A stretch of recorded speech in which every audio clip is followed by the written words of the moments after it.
Bismillahirrahmanirrahim. Assalamualaikum warahmatullahi wabarakatuh. Alhamdulillahirabbil alamin wa bihi nasta'inu ala umuri dunya waddin. Asyhadu an la ilaha illallah wahdahu la syarika lah, ilahul awwalin wal akhirin, wa asyhadu anna Muhammadan abduhu wa rasuluhul amin. Salawatullahi wassalamu alaihi wa ala alihi wa ashabihi ajma'in wa ala man sara ala nahjihi wastana bisunnatihi ila yaumiddin, amma ba'd. Allahumma 'allimna ma yanfa'una wa anfa'na bima 'allamtana wa zidna ilman nafi'an wa 'amalan shalihan mutaqabbala. Hadirin dan hadirat, ikhwan dan akhwat, jamaah salat maghrib dan salat Isya yang dirahmati dan dimuliakan oleh Allah Subhanahu wa Ta'ala.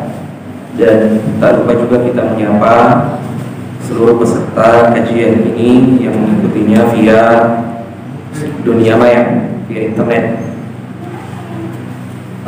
Untuk memanfaatkan waktu kita antara maghrib dan Isya ini, seperti biasa setiap Selasa malam kita akan mengisinya dengan kajian bersama yang membahas tentang adab-adab Islami yang kita ambil dari kitab yang ditulis oleh Syekh Wahid bin Abdussalam Bali hafizahullah, yang dirahmati oleh Allah Subhanahu wa Ta'ala. Kitab beliau Sahih Al-Adab Al-Islamiyah. Dan sekarang kita sudah masuk ke pembahasan yang ke-18. Adapun pembahasan yang ke-18 ini akan membahas tentang adabul majlis, adab-adab ketika kita berada di majlis. Dan beliau menempatkan pembahasan ini tidak di awal bukunya, ya, karena memang adab majlis yang beliau bahas ini tidak hanya membahas majlis ilmu saja, tetapi beliau membahas tentang adab-adab yang semestinya kita jaga, semestinya kita perhatikan ketika kita berada di majelis ilmu atau di majelis-majelis umum lainnya, ketika kita berkumpul bersama dengan saudara-saudara kita. Ya, seandainya hanya membahas tentang adabul ilmu, adab di majelis ilmu, maka sebaiknya pembahasan ini diletakkan di awal buku. Tetapi karena memang bukan bahasannya, tidak mengkhususkan bahasannya hanya membahas adab di dalam majelis ilmu, makanya tidak mengapa kita tidak mengoreksi kalau pembahasan ini berada di pertengahan bukunya. Dan kita langsung masuk ke pembahasan atau adab-adab yang beliau sebutkan di dalam bukunya yang berkaitan dengan majelis, ketika kita berada di sebuah majelis. Yang pertama, dan ini sudah sempat kita sebutkan, ilqa'us salam qoblal julus. Ketika kita mendatangi sebuah majelis, maka sebelum kita duduk, hendaknya kita mengucapkan salam kepada orang-orang yang ada di majelis itu. Dalam hadits yang diriwayatkan oleh Abu Hurairah, Rasulullah SAW bersabda, "Idza intaha ahadukum ila majlis falyusallim." Ketika salah seorang di antara kalian mendatangi sebuah majlis, maka hendaknya dia mengucapkan salam. Fa in badalahu an yajlis falyajlis. Kalau memang ada sesuatu yang menjadikan dia mesti duduk di majlis itu, maka hendaknya dia duduk. Tsumma idza qama falyusallim. Begitu juga ketika dia ingin meninggalkan majlis itu, dia meninggalkan orang-orang yang ada di majelis itu, maka hendaknya dia kembali mengucapkan salam. Ya, dan kembali kita ingatkan tentang salam ini, ikhwas sekalian yang dirahmati oleh Allah Subhanahu wa Ta'ala, yang sudah kita bahas, yang sudah kita jelaskan keutamaannya, namun masih sangat sedikit di antara kita yang mengamalkannya. Kemarin saya sempat mendapati sebuah potongan video dari Syekh Usair, murid dari Syekh bin Baz rahimahullah. Beliau menceritakan bahwa suatu hari beliau masuk ke masjid. Ketika mereka berdua masuk, mereka sholat sunat, dan setelah sholat sunat, Syekh bin Baz rahimahullah mengucapkan salam kepadanya setelah salat sunat. Syekh Utsaimin kemudian bertanya, "Ya Syekh, bukankah kita tadi masuk bersamaan di masjid?" Maka beliau kemudian mengatakan, itu adalah sunnah Rasulullah Sallallahu Alaihi Wasallam, menyebarkan salam. Nah, ini berlaku ketika kita berada atau ketika kita menghampiri sebuah majelis, mendatangi sebuah majelis. Sebelum kita duduk, adabnya adalah kita mengucapkan salam kepada orang yang berada di dalamnya. Ini yang pertama. Kemudian yang kedua, al-julus haitsu yantahi bikal majlis. Hendaknya ketika kita mendatangi sebuah majelis, maka kita tidak memaksakan diri untuk maju ke depan. Tetapi ketika kita sudah sampai di majelis itu, maka kita duduk di tempat yang paling belakang. Ya, tempat di mana majelis itu atau ya barisan terakhir di majelis itu. Ya, disebutkan dalam hadis yang diriwayatkan oleh Jabir bin Sumrah, dia mengatakan, "Kunna idza ataina an-nabiyya sallallahu alaihi wasallam jalasa ahaduna haitsu yantahi." Kami dulunya ketika mendatangi majelisnya Rasulullah, kata Jabir bin Samurah, dimanapun kami sudah tiba di majelis itu, maka kami langsung duduk. Iya, kami tidak memaksakan diri untuk maju ke depan. Dan ini berlaku kalau majelisnya memang penuh sesak. Dan kebiasaan ini juga sebenarnya ada isyarat yang tersirat di dalam hadis ini, bahwa majelisnya Rasulullah SAW itu cara mereka berbaris, cara mereka duduk mengambil tempat, siapapun yang sudah datang duluan mengambil tempat di depan. Iya. Karena sahabat-sahabat itu, ini ada yang belum sadar ini kalau sedang dibicarakan. Karena sahabat-sahabat itu ketika mereka sampai, mereka langsung mengambil tempat di depan. Iya. Dan begitu seterusnya, siapa yang datang mengambil tempat di belakangnya, siapa yang datang mengambil tempat di belakangnya, sampai tidak ada lagi ya jalan bagi mereka untuk berada di depan ketika mereka datang terlambat. Makanya mereka kemudian duduk ya di ujung majelis itu. Ya, di ujung majelis itu. Kalau kita alhamdulillah sekarang, meskipun kita tiba belakangan, kita tetap mampu untuk berada di tempat terdepan, tempat duduk paling depan. Ya, ini ceritanya Jabir bin Samurah ketika menceritakan tentang bagaimana mereka ketika mendatangi majelisnya Rasulullah Shallallahu Alaihi Wasallam. Yang ketiga, an la yuqima rajulan min majlisihi wa yajlisu fihi. Tidak diperbolehkan bagi seseorang ketika dia datang belakangan untuk menyuruh orang lain berdiri dari tempat duduknya lalu kemudian dia duduk di tempat duduknya itu. Ya, siapapun dia. Rasulullah SAW mengatakan, la yuqimu rajula min majlisihi tsumma yajlisu fihi. Tidak boleh bagi seorang untuk menyuruh saudaranya berdiri lalu kemudian dia duduk di tempat duduknya. Ya, terkadang kan kita seperti itu ya. Kalau kita datang, ini. Ya, berdiri tidak, kalau itu anak-anak. Iya. Padahal kita tidak punya hak, bahkan meskipun dia adalah seorang anak kecil. Rasulullah, ya di zaman Rasulullah SAW itu sahabat-sahabat yang masih muda itu dibiasakan untuk bermajelis bersama dengan kalangan-kalangan tua. Iya. Untuk mendewasakan mereka. Iya. Untuk membuat mereka terbiasa membicarakan hal-hal yang dibicarakan oleh orang-orang dewasa. Ya, makanya anak-anak kita itu biasanya sulit untuk dewasa, karena setiap kita duduk bersama dengan orang-orang dewasa, kita selalu menyuruh mereka pergi. Iya. Makanya mereka tidak terbiasa dengan pembicaraan orang-orang dewasa. Ya, ini tidak benar. Siapapun dia, kita tidak boleh menyuruhnya untuk pergi. Iya. Dan ada kaidah, ya, siapa yang tiba di sebuah tempat lalu kemudian dia duduk, ya, man sabaqa ila makanin fa huwa ahaqqu bihi. Maka dia lebih berhak untuk duduk di tempat itu. Ya, untuk duduk di tempat itu dia yang paling berhak. Apalagi kalau di masjid.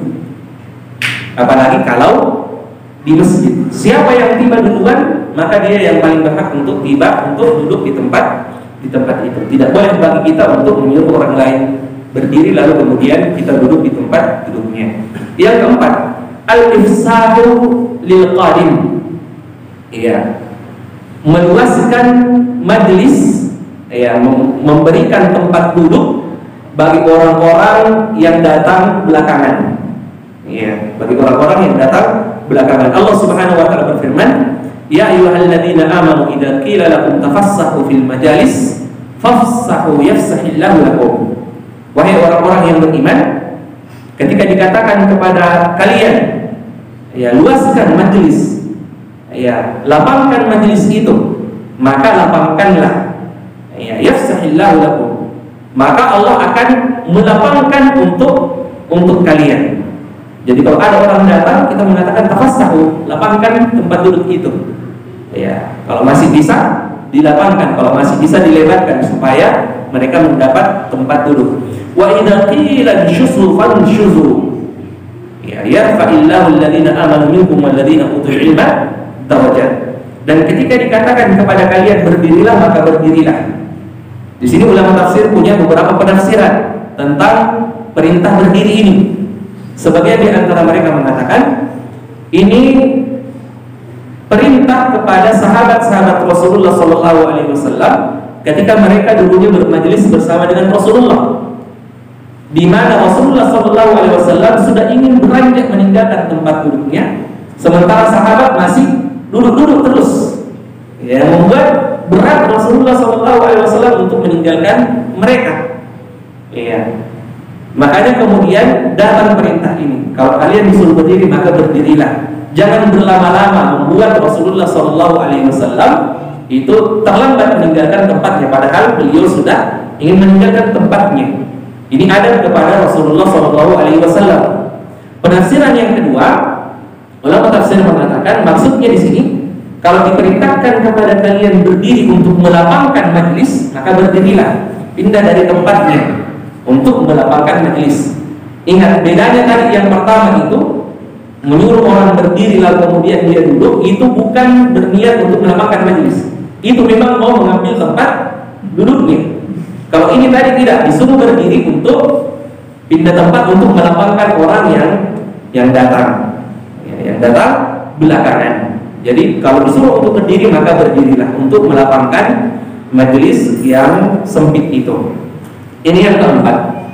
Kemudian yang kelima, la yajlis baina itsnaini illa biidznihima.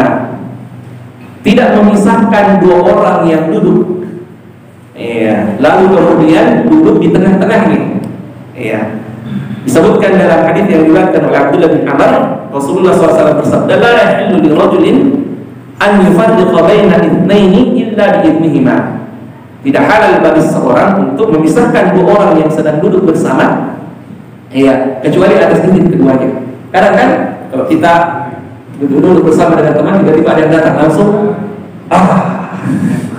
duduk di tengah-tengahnya, ya, tanpa nepak teke dorina, ya, tanpa meminta izin. Ini tidak dibenarkan ini. Ya, kalau ada dua orang yang duduk, apalagi kalau mereka datang bersamaan, berduaan, memang janjian mau berdekatan, lalu kemudian kita datang, lalu kemudian duduk di antara mereka berdua, jangan. Ya, ini tidak dibenarkan, karena boleh jadi ada pembicaraan juga yang mereka ingin bicarakan, lalu kemudian kita tiba-tiba, ya, memberi tengah, ya, mengambil tempat yang berada di tengah. Ya. Dan riwayat lain dikatakan la yujlas baina rajulaini illa biidznihima. Ya, tidak didudukkan orang antara dua orang yang sudah duduk kecuali atas izin dari keduanya. Ini yang kelima. Yang keenam, la yajlis wasqal halaqah. Wasqal halaqah. Tidak duduk di tengah majlis, di tengah halqah. Disebutkan dalam hadis yang diriwayatkan oleh Muhammad Tirmidzi, beliau mengatakan hadisnya hasan sahih, di mana Hudzaifah melihat ada orang yang berdiri di tengah halqah, berdiri di tengah-tengahnya. Lalu kemudian Hudzaifah mengatakan, mal'unun ala lisan Muhammadin sallallahu alaihi wasallam. Orang ini mal'un, dilaknat dengan lisannya Rasulullah sallallahu alaihi wasallam. Ya.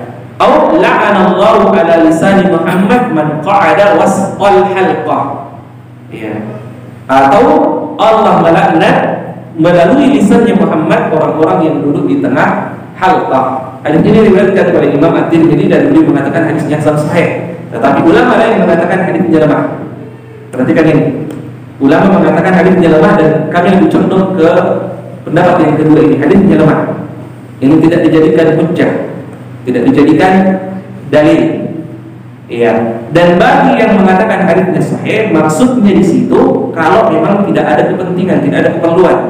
Adapun kalau seseorang mengajar misalnya, duduk di tengah-tengah, halqahnya berbentuk lingkaran, maka itu tidak mengapa.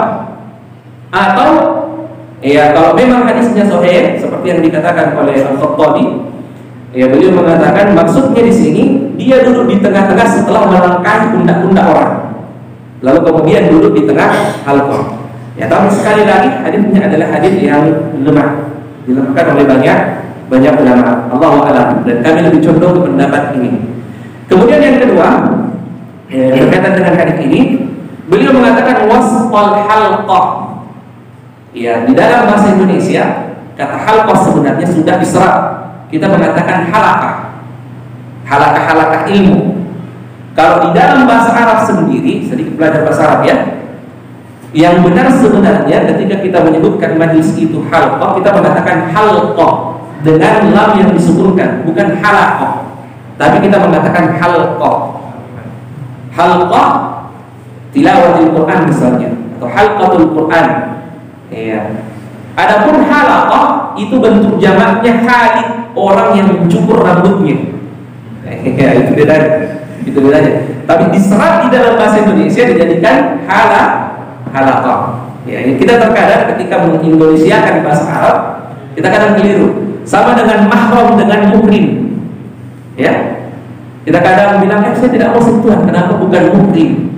Padahal sebenarnya yang benar adalah mahram.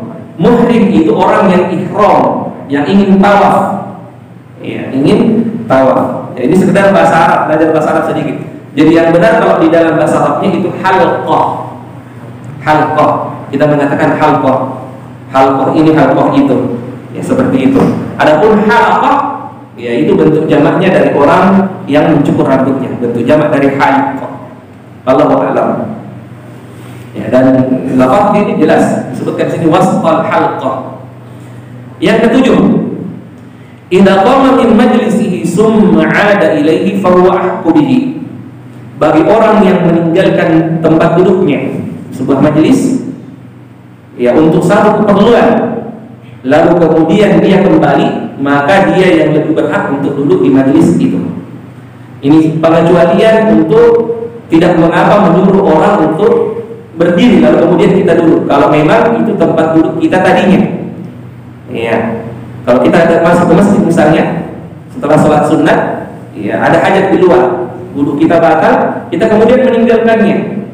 Ya, sebagian ada yang kemudian meletakkan tanda bahwa di situ ada orang, dia simpan songkoknya misalnya.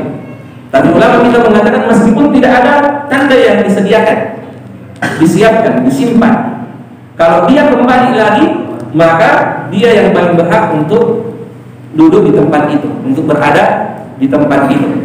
Dan tidak boleh juga bagi orang yang misalnya pergi meninggalkan tempat itu bukan karena keperluan, ya tidak ada keperluannya atau terlalu lama, lalu kemudian dia meninggalkan tanda, dia simpan songkoknya. Ya, sholat Jumat biasanya ada yang simpan memang sajadah mulai setelah sholat subuh, disimpan sajadah di tempat saya ini. Atau dia sumbang asri misalnya, baru dia bilang asri saya itu saya yang sumbang, berarti yang duduk di bawahnya adalah saya. Ada yang seperti itu. Iya, ini tidak dibenarkan. Iya. Atau kita ingin menghadiri majelis ilmu misalnya yang terlalu ramai, kadang penuh. Ya kalau di sini tidak terlalu sesak-sesakan. Saya kemarin mengirim fotonya majelisnya Syekh Shalih Al-Utsaimin di Masjid Nabawi. Itu membludak. Bahkan ada yang sudah tiba di tempat di majelis itu sebelum sholat subuh, padahal masih sholat isya. Setelah sholat isya sudah duduk memang menunggu sampai sholat subuh. Padahal majelisnya setelah selesai sholat subuh menunggu memang. Nah, tidak boleh misalnya kalau terlalu lama seperti itu dia kemudian simpan bukunya di situ baru pergi tidur di tempat lain, itu tidak boleh. Itu tidak boleh. Ya, yang diperbolehkan di sini yang disebutkan oleh ulama dia berhak untuk duduk di tempatnya ketika dia pergi adalah pergi dalam waktu yang singkat dan ada kebutuhan, ada hajat memang yang ada niat bahwa dia ingin kembali lagi di tempat itu. Rasulullah SAW bersabda dalam hadis yang diriwayatkan oleh Abu Hurairah, beliau mengatakan idza qama ahadukum min majlisihi thumma raja'a ilaihi fa huwa ahqqu bihi. Ketika salah seorang di antara kalian berdiri meninggalkan tempat duduknya dan dia ingin kembali, lalu kemudian dia kembali, maka dia paling berhak untuk duduk di tempat itu. Ini yang ketujuh. Yang kedelapan, la yatanaja ithnani dunal akhar. Tidak boleh ketika kita berada di sebuah majelis kita berbisik-bisik berduaan dan membiarkan orang ketiga. Oke. Apa maksudnya ini? Berbisik-bisik berduaan, melakukan pembicaraan berdua dan membiarkan orang ketiga, mencueki orang yang ketiga yang berada dengan kita. Rasulullah mengatakan idza kuntum salatan, iya, fala yatanajatnani dunal akhar. Kalau kalian bertiga, maka jangan kalian melakukan at-tanaji. Iya, berbisik-bisik. Berbisik-bisik di sini tidak berarti berbisik-bisik dalam makna hakikat. Dalam arti sebenarnya, misalnya saya dengan Ustaz Hamzah pintar bahasa Arab. Ada satu orang yang tidak pintar bahasa Arab, tidak boleh saya dengan Ustaz Hamzah melakukan pembicaraan dengan berbahasa Arab. Itu juga dianggap berbisik-bisik dan membiarkan orang ketiga. Orang ketiga cuma ngomong, apa bilang Ustaz ini? Tidak boleh. Atau kita misalnya bertiga, dua orang Bugis, satu orang Jawa, dua-duanya pakai bahasa Bugis. Iya. Yang ketiga ini tidak mengerti apa maksudnya ini. Dia ngomong apa? Ya, boleh jadi nantinya di hatinya menyangka yang tidak-tidak, kayaknya yang dia bicarakan ini. Lebaran ini tadi sedih ngele. Pak Deni paham bicara enggak? Ya, tidak boleh seperti itu. Ya, tidak boleh kita melakukan seperti itu. Atau ya berbisik-bisik juga tidak berbicara kecuali hanya dengan temannya saja. Ya, nanti di sini apa ya yang satunya dia cueki. Kalau bicara, ya dia bicara ke sebelah kiri, sebelah kanannya tidak pernah dia toleh. Itu juga tidak boleh. Ya, itu juga tidak boleh. Dan ini berlaku kalau 3 orang. Adapun kalau keempat tidak dianggap, kelima juga tidak dianggap, kalau banyak juga tidak dianggap. Ya, apalagi kalau banyak, tidak mesti kita kemudian memperkeras suara kita ketika berbicara dengan saudara kita yang ada di samping kita. Ya, ini maksudnya at-tanaji baina itsnain. Ya, itu dilarang. Kemudian yang ke-9, la yaq'ud qa'datal maghdubi 'alaihim atau qi'datal maghdubi 'alaihim. Tidak duduk dengan model duduk yang dilaknat oleh atau yang dimurkai oleh Allah Subhanahu wa taala. Maghdub artinya dimurkai. Iya. Dalam hadis yang diriwayatkan oleh Syarif bin Suwaid, dia mengatakan bahwa Rasulullah SAW duduk padahal kami sedang melakukan duduk di sebuah majelis. Dan waktu itu saya duduk seperti ini. Lalu dia mencontohkan, dia bertelekan dengan tangan kirinya dan bersandar satu tangan kirinya. Ya seperti itu. Ya seperti yang dicontohkan sama Jidar ini. Itu model duduk yang dimurkai oleh Allah Subhanahu wa taala. Rasulullah ketika melihatnya dia mengatakan ataqud qi'datal maghdubi 'alaihim. Apakah kalian mau apakah kamu duduk dengan model duduknya orang yang dimurkai oleh Allah Subhanahu wa taala? Ini untuk satu tangan. Adapun 2 tangan tidak. 2 tangan di belakang tidak. Ya seperti itu. Yang dilarang adalah satu tangan. Kalau ditanya kenapa itu dimurkai oleh Allah Subhanahu wa taala, kita tidak tahu. Iya. Dan Rasulullah tidak menjelaskannya. Ada beberapa ulama yang mengatakan hikmahnya mungkin salah satu di antaranya karena satu tangan itu tidak kokoh. Boleh jadi ada sesuatu yang yang menyebabkan nantinya dia kemudian ke belakang badannya lalu kemudian tangannya cedera. Adapun kalau 2 itu agak sedikit lebih kuat. Tapi ini hikmah. Boleh jadi benar, boleh jadi tidak. Yang jelas Rasulullah mengatakan bahwa itu model duduk yang dimurkai oleh Allah Subhanahu wa taala.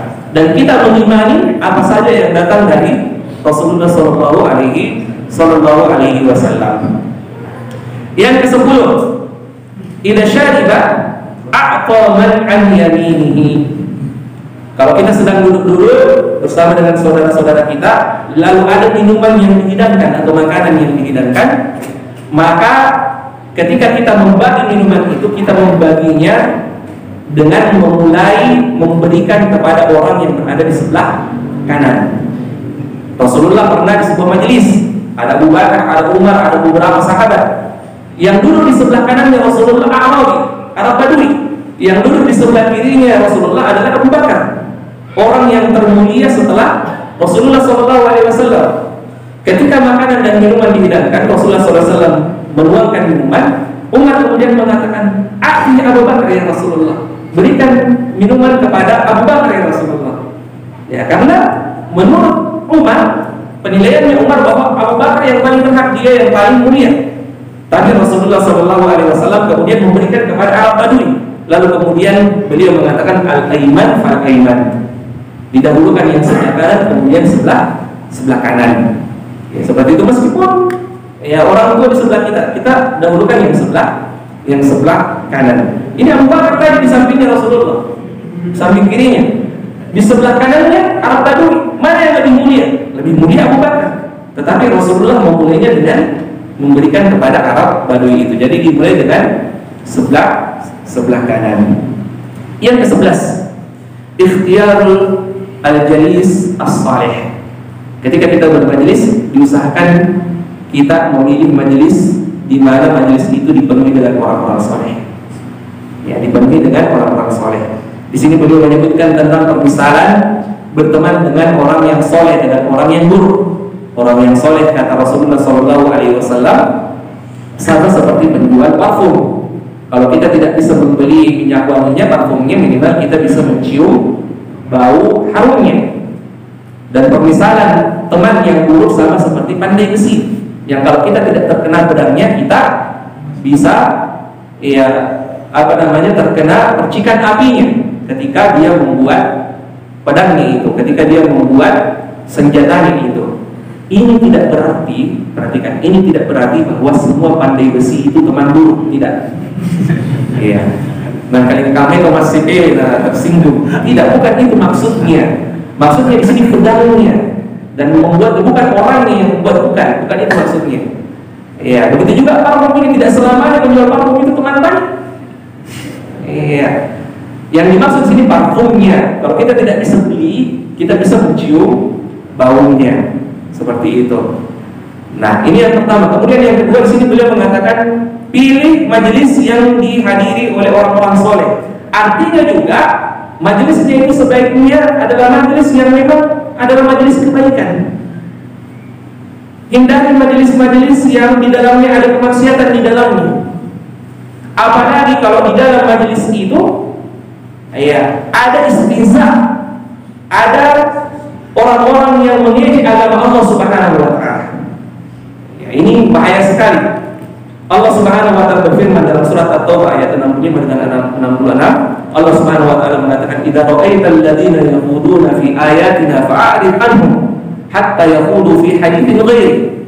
Kalau kalian melihat orang-orang yang mengejek ayat-ayat kami, fa'rid anhum, tinggalkan mereka sampai mereka membicarakan yang lain. Ya. Wa imma yunsiyannaka asy-syaitanu fala taq'ud ba'da dzikra ma'al qaumil zalimin. Ya.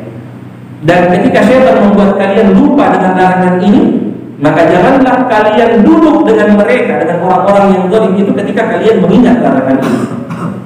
Ya. Kita ingatkan, jangan duduk di majelis yang ada kemungkaran.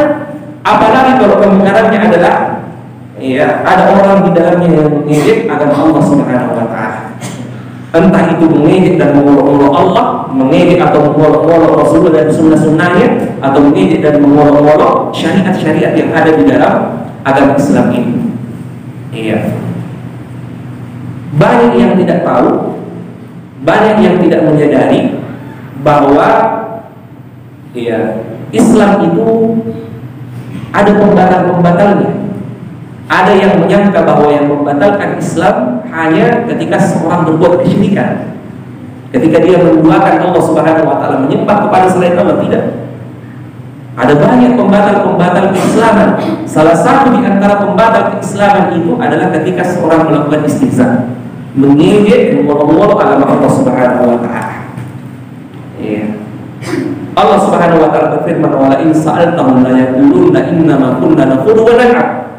Ketika kalian bertanya kepada mereka kenapa mereka melakukan itu, mereka mengatakan sungguhnya kami hanya bercanda dan hanya main-main saja. Qul abillahi wa ayatihi wa rasulihi kuntum tastahzi'un. Katakan kepada mereka, apakah dengan Allah, dengan Rasulnya, dengan ayat-ayatnya kalian mengolok-olok, kalian mengejek-ngejek? La ta'tajiru qad kafartum ba'da imanikum. Surat At-Taubah ayat 56. Jangan kalian meminta maaf karena kalian telah kufur setelah kalian beriman.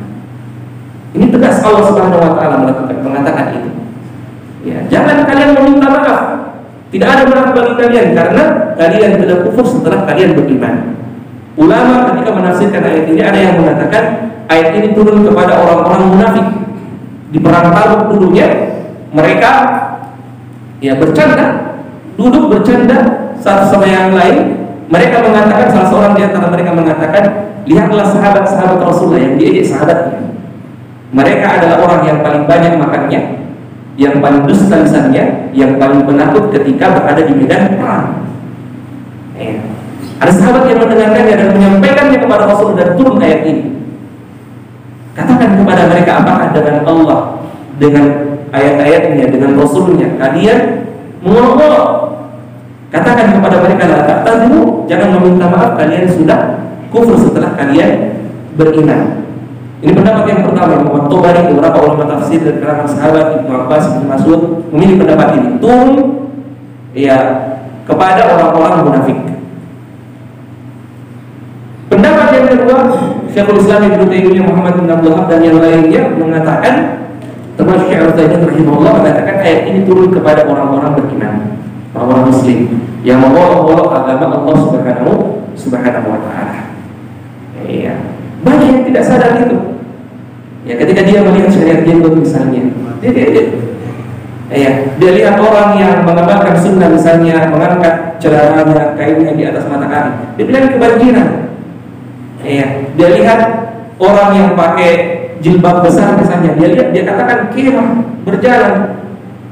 Itu tidak dibenarkan, itu mengejek-ngejek, mengolok-olok agama Allah Subhanahu wa taala, syariat Allah Subhanahu wa taala. Kalau tidak bisa lakukan, ya tidak usah lakukan. Tetapi jangan ejek-ejek orang-orang yang sudah mengamalkan sunnah itu. Ini dilarang. Tegas Allah Subhanahu wa taala melarang.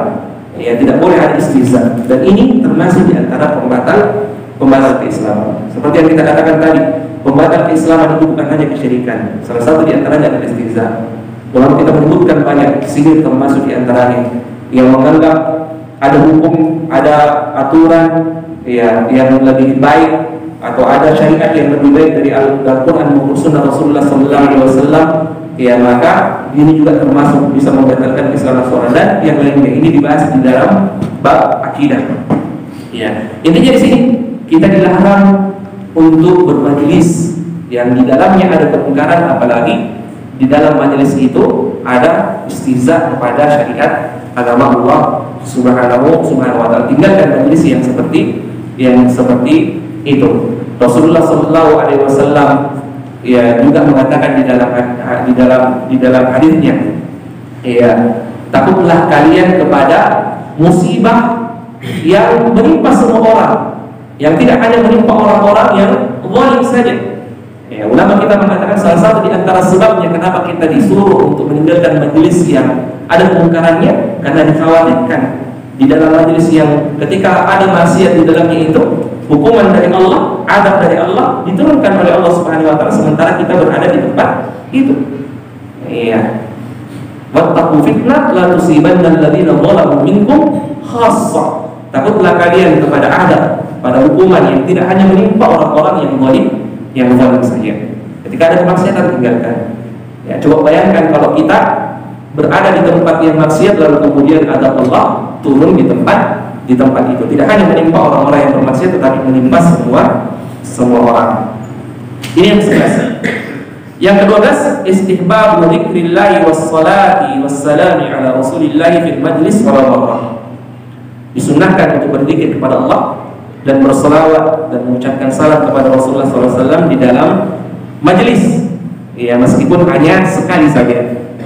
Rasulullah SAW bersabda dalam hadis yang diriwayatkan oleh Abu Hurairah, "Majalasa qaumun majlisan lam yadhkurullaha fihi wa lam yusallu ala nabiyyin illa kana alaihim tiratan." Iya, fa in syaa'a adzabahum wa in syaa'a ghafara lahum. Kata Rasulullah SAW, tidaklah sekelompok orang, ya, satu kaum duduk di sebuah majlis yang di dalamnya tidak diucapkan zikrullah, yang di dalamnya tidak ada selawat kepada Rasulullah SAW, kecuali majlis itu akan menjadi tirah, akan menjadi penyesalan nantinya di hari kiamat. Di hari kiamat nantinya ada orang yang mengatakan, kenapa saya dulu di tempat itu? Kenapa saya dulu bermajlis di tempat itu? Iya, tidak ada zikirnya, tidak ada salawatnya, akan menjadi penyesalan nantinya pada hari kiamat. Fa in syaa'a adzabahu wa in syaa'a ghafara lahum. Ya, Allah ketika dia ingin mengadab suatu kaum, maka dia akan mengadabnya, dan ketika dia ingin memaafkan, mengampuni sebuah kaum, maka dia akan mengampuninya. Kemudian yang terakhir, yang ke-13, zikru khitamil majlis. Ya, membaca doa kafaratul majlis ketika kita meninggalkan majlis. Ada yang beranggapan bahwa, ya, doa kafaratul majlis ini hanya untuk majlis ilmu, padahal sebenarnya tidak. Majlis apapun kita disyariatkan, kita disunahkan untuk membaca doa kafaratul majlis. Rasulullah mengatakan, man jalasa fi majlisin fakathura fihi laghatu.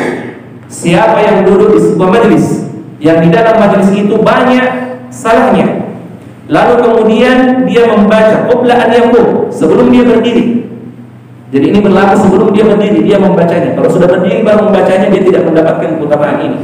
Sebelum dia berdiri, dia membaca subhanallah wa bihamdik asyhadu an la ilaha illa anta astaghfiruka wa atubu ilaik. Kata Rasulullah sallallahu alaihi wasallam, "Ghufira lahu ma kana fi majlisi dzalik." Kecuali kesalahan-kesalahan yang ada di majelis itu akan diampuni oleh Allah Subhanahu wa taala. Semua kesalahan. Ya, ada orang yang salah, ya, terlalu banyak bercandanya di dalam majelis itu, terlalu banyak ketawanya di majelis itu, ya, atau terlalu banyak bercerita tentang hal-hal yang mereka sebenarnya tidak pantas untuk ceritakan, atau mungkin berdebat di majelis itu, atau mungkin menyinggung saudaranya di majelis itu, ya, menyinggung saudaranya di majelis itu tanpa dia sadari, maka ini dimaafkan. Semuanya akan dimaafkan ketika dia membaca doa kafaratul majelis sebelum dia berdiri, kecuali satu dosa. Dosa apa itu yang tidak dimaafkan di dalam majelis? Ghibah. Cuman masalahnya ghibah ini adalah pembicaraan yang paling enak ketika kita kumpul-kumpul. Apa itu ghibah? Iya, menceritakan bukan cuma aibnya orang lain. Dzikruka akhaka bima yakrah, kata Rasulullah. Ghibah itu adalah kamu membicarakan saudaramu, padahal saudaramu itu tidak senang kalau dia sedang dibicarakan. Iya, ibu-ibu ya. Ya, kalau kumpul-kumpul ki, iya, jangan bagi jadikan itu gordengnya tetangga jadi pembicaraan. Iya, atau pakaiannya yang dia pakai. Iya, atau kehidupan rumah tangganya. Ini kita terkadang ya sulit untuk mengontrol itu. Ya, dan itu adalah seperti yang kita katakan tadi, pembicaraan yang sangat-sangat nikmat ketika kita berkumpul bersama dengan saudara-saudara kita. Ya, tidak afdol rasanya kalau tidak ada orang yang kita cerita di majelis itu. Iya. Dan kalau sudah seperti itu, kita harus saling mengingatkan. Iya. Kan banyak seperti itu, duduk-duduk minum kopi gitu. Yang pertama cuma sekedar membicarakan kopi itu enaknya, lalu kemudian keluar juga apa namanya, pisang gorengnya, bicarakan lagi pisang goreng. Habis dibicarakan pisang goreng itu cari pembicaraan lain, sampai akhirnya ada yang menyebutkan nama seseorang. Ini kalau sudah ada satu nama yang muncul, kita dengar-dengar kayak berpisah sama istrinya. Wah, mulai ini tidak selesai itu. Lebih panjang itu yang dibicarakan dibanding kopi tadi dengan sanggaranya itu. Ini ghibah jemaah sekalian, ghibah.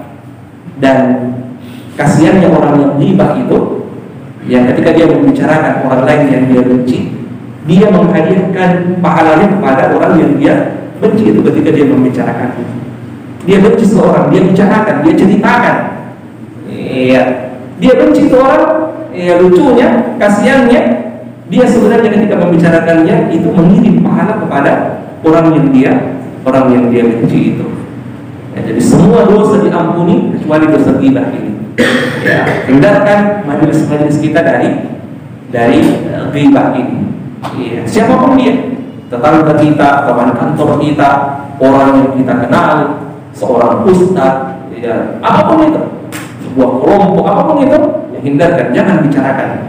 Ya, apalagi kalau kita bicarakan satu kampung, ya kita gibahi satu kampung, kita gibahi satu jamaah masjid misalnya, masjid itu begini jamaahnya, itu satu jamaah masjid, bayangkan satu kampung digibah, atau bahkan satu negara.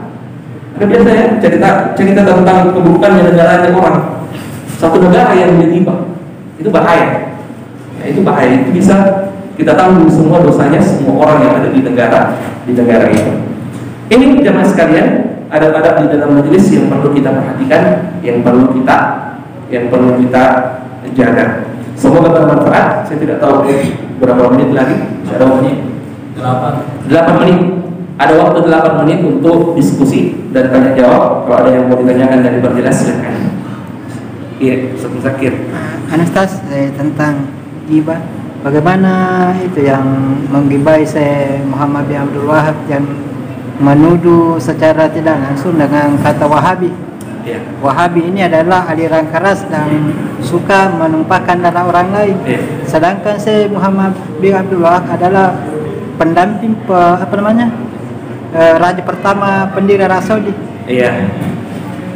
Ini Ustaz Muzakir bertanya dan beliau menjawab sendiri sebenarnya. Bagaimana hukumnya menggibahi Syekh Muhammad bin Abdul Wahab dan membicarakan pengikutnya dan orang-orang yang mengikuti dakwahnya beliau, yang mendukung dakwahnya beliau, ya, dengan menggelarinya dengan gelar Wahabi. Ya. Padahal kita tahu, kata beliau, kata Ustaz Muzakir ini, ya, Syekh Muhammad bin Abdul Wahab itu adalah pendamping rajanya Saudi dulunya ketika dia mendirikan kerajaan Saudi. Sudah dijawab sebenarnya. Ya, itu ghibah. Jelas sudah bilang ghibah, berarti berdosa orang yang seperti itu. Ya. Dan Anda menjawab sendiri, itu bukan beliau pendampingnya, berarti dakwanya itu tidak benar, bahwa klaimnya orang itu yang menuduh bahwa Syekh Muhammad bin Abdul Wahab itu menghalalkan darahnya orang. Anda menjawab sendiri. Alhamdulillah sudah. Dan itu memang tidak benar, ya, tidak benar. Ya, jadi ketika kita membaca buku-bukunya beliau itu tidak kita dapati bahwa ada di antara ajarannya menghalalkan darahnya kaum muslimin. Itu tidak benar. Ya, silakan. Tentang untuk bersandar tadi. Iya. Ini apakah itu berlaku untuk majelis saja atau untuk biasa juga? Iya, iya. Untuk majelis saja atau duduk biasa? Duduk biasa juga termasuk. Ya, duduk biasa juga termasuk, meskipun kita tidak ada berada di majelis. Ya, itu kebetulan kali ada di majelis. Makanya Rasulullah yang menjelaskannya. Ya, artinya meskipun dia tidak berada di majelis, dia juga tidak boleh duduk seperti itu, karena duduk yang seperti itu adalah duduk yang dimurkai oleh Allah Subhanahu wa taala. Allah. Lain-lain, ya. Assalamualaikum. Iya. Dari siang lah saya mendengar kayak tetangga Ustaz menceritakan kayak ada investasi bodoh ke tetangganya. Apa? Investasi bodoh Ustaz. Iya. Dia kan bertetangga. Iya. Saya dengar Ustaz, apakah termasuk ini Ustaz yang saja Iya. tidak mengikuti? Iya. Untuk memperingatkan orang, ini bedakan. Ini dikembalikan ke niatnya dia. Dia yang paling tahu niatnya seseorang itu.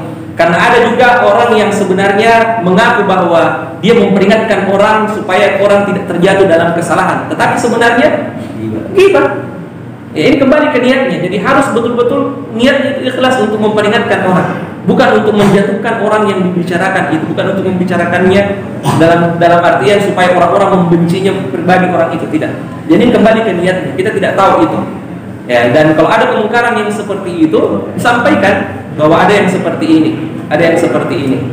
Iya. Kalau memang dia memiliki kapasitas untuk dia memiliki kapasitas untuk itu. Ya, dia memiliki kapasitas untuk itu, tentunya dengan cara-cara yang dibenarkan. Ya, tentunya dengan cara-cara yang dibenarkan. Ya, dan kalau dia mampu untuk menjelaskan kepada saudaranya dulu sebelum dia sampaikan ke orang lain, itu lebih bagus. Itu lebih afdal. Ada saudara kita misalnya yang mengajak kepada investasi bodoh misalnya. Investasi yang bisa menyebabkan orang-orang yang ikut di dalamnya kehilangan hartanya. Pernah ada kasus dia di Pinrang, itu kasus Pospin dan semacamnya, itu termasuk investasi bodoh. Kalau ada yang seperti ini dan itu tetangga kita, apalagi kalau kita kenal, lebih baik mana kira-kira yang lebih baik? Kita bicarakan itu ke semua orang atau kita langsung ke tetangganya dan bilangnya berhenti itu tidak benar, itu bahaya, itu mana kira-kira yang lebih bagus? Ini kalau kita lewat di sebuah jalan, di setiap kita lewat di sebuah jalan ada anjing yang selalu kejar kita, dan setiap dia kejar kita selalu lempar batu. Kita lewat lagi, dia kejar lagi kita. Mana kira-kira yang lebih baik? Kita terus-terusan lempar dia batu atau kita bilang sama pemiliknya, ya tolong ikat anjing tak? Mana kira-kira yang lebih bagus? Lebih efisien? Ikat anjingnya. Nah, sama seperti itu tadi. Ya, ini kan yang melakukan investasi, apalagi kalau tetangganya kita sendiri, ya. Jadi sampaikan ya dengan cara yang santun, ya hati-hati seperti ini bahaya, sudah banyak kejadian. Ya, kalau kita mampu untuk melakukannya, ya barulah kalau kita sudah nasihati, kita sudah sampaikan mas ini dan kita khawatir ada orang-orang yang ikut dan ikut membahayakan, apalagi kalau kenalan kita, maka kita sampaikan. Ya, boleh kita sampaikan. Dan sekali lagi ketika kita menyampaikan kesalahan seseorang itu, ya ini kembali ke niat kita. Apakah kita jujur atau hanya sekedar ingin menggibainya? Seperti itu. Iya. Misalnya kan biasanya kalau dia kasih itu keluar pasar biasa ada kultum. Ada kultum.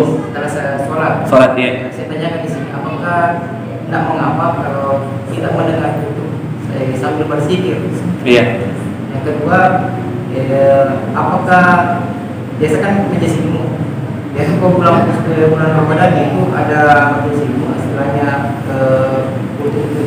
kultum setelah sholat isya sebelum sholat tadi. Apakah tidak mengapa kita mengambil kegiatan sementara ada penceramah misalnya membaca Al-Quran? Iya. Iya. Yang pertama, bagaimana hukumnya berzikir sementara ada majelis ilmu? Kita berada di majelis ilmu, kita juga berzikir sambil mendengar. Saya tidak tahu, antum luar biasa kalau antum bisa berzikir, antum juga bisa konsen mendengarkan. Mana yang antum konsen ini? Karena zikir juga itu mesti menghadirkan hati. Begitu juga mendengar, ketika kita mendengar itu. Kebanyakan istilahnya iya. Dalam berzikir sambil mendengar. Afdolnya sebenarnya ketika kita berada di sebuah ibadah dan ibadah itu sedang berlangsung, itu yang kita kerjakan. Itu yang kita kerjakan. Kita berada di majelis ilmu. Majelis ilmu, ya hukumnya, ya itu kembali ke diri masing-masing. Kadang bisa menjadi wajib, tapi dia berada di majelis ilmu. Iya. Zikir juga seperti itu. Jika ibadah, sama-sama ibadah, mana yang lebih berhak? Itu adalah kita mengerjakan apa yang sedang terjadi, itu yang paling afdal sebenarnya. Jadi kalau kita berada di majelis ilmu, ya majelis ilmu dulu. Dan saya tidak yakin ada orang yang bisa menggabungkan keduanya. Ya, dua hal itu tidak bisa berkumpul pada hati seorang meskipun itu ibadah. Ya, meskipun itu ibadah. Apalagi ketika ustadznya misalnya muhadirnya orang yang ceramah itu menyebutkan ayat-ayat, membacakan ayat-ayat suci Al-Quran yang kita diperintahkan untuk mendengarkannya dan diam. Seperti itu. Nah, jadi afdalnya memang sebaiknya kita mendengarkannya. Dan penting juga memang disampaikan ke panitia masjid untuk memberi kesempatan orang-orang yang setelah selesai sholat untuk berzikir dulu. Ya, jangan setelah selesai salam langsung berzikir. Maju bagi ustaz. Orang-orang masih berzikir. Ya usahakan kasih waktu dulu. Ya, yang mau pergi silakan pergi. Kadang alasannya, ya nanti orang-orang pergi ustaz. Itu tidak baik juga kalau kita paksakan orang-orang dulu sementara mereka itu sibuk untuk memikirkan kiranya yang lain, tidak boleh ditahan. Seperti itu. Ya, jadi tidak ada paksaan sebenarnya di dalam agama kita. Yang mendengarkan alhamdulillah, yang mungkin ada keperluannya, ada udurnya, silahkan berdiri dan meninggalkan, minta itu dan silahkan tinggalkan majelis itu. Ya, tetapi bagi itu tadi, kalau jawaban kalau pertanyaannya mana yang didahulukan, sebaiknya dahulukan dahulukan mendengarkan majelis ilmu itu, karena tidak bisa juga kita sambil berzikir. Nah, bagaimana dengan bulan Ramadan? Kita kadang mau membaca Al-Quran sementara ada juga taklim. Nah, seperti itu tadi. Ini kan taklim sekali-kali dan waktunya kultum, apalagi kalau kultum 7 menit berhenti bagi dulu baca Quran 7 menit. Setelahnya baca Quran. Ya, seperti itu ya. Daripada kita paksakan baca Quran sambil ada juga orang yang kultum. Ya, seperti itu. Ya, kadang ada yang seperti itu ya. Alasannya mau mengaji. Biar gitu ya, Mak. Pokoknya saya mengaji saja dulu. Tidak. Ya, berhenti bagi dulu. Apalagi menggabungkan keduanya ini lebih afdal dibanding mentarjih salah satunya. Kalau kita hanya membaca Al-Quran, tidak kita ambil juga keutamaannya majelis ilmu itu tadi. Kita hanya mendapatkannya dan belum tentu juga kita bisa konsen. Kita sambil membaca ada juga yang ribut. Lebih baik kita berhenti dulu baca Quran, apalagi kalau kultum 7 menit. Setelah 7 menit itu baru kemudian lanjutkan membaca Al-Quran. Seperti itu. Dan biasanya begitu, ketika ada amalan yang sempit waktunya bertepatan dengan amalan yang luas waktunya, kita dahulukan yang sempit waktunya untuk kita kerjakan. Iya, baru kemudian kita kerjakan amalan yang lebih luas waktunya. Amalan yang lebih luas waktunya. Allahu a'lam. Sudah masuk? Sudah. Kita cukupkan sampai di sini. Mudah-mudahan bermanfaat. Subhanakallah bihamdik asyhadu an la ilaha illa anta astaghfiruka wa atubu ilaik. Assalamualaikum warahmatullahi wabarakatuh.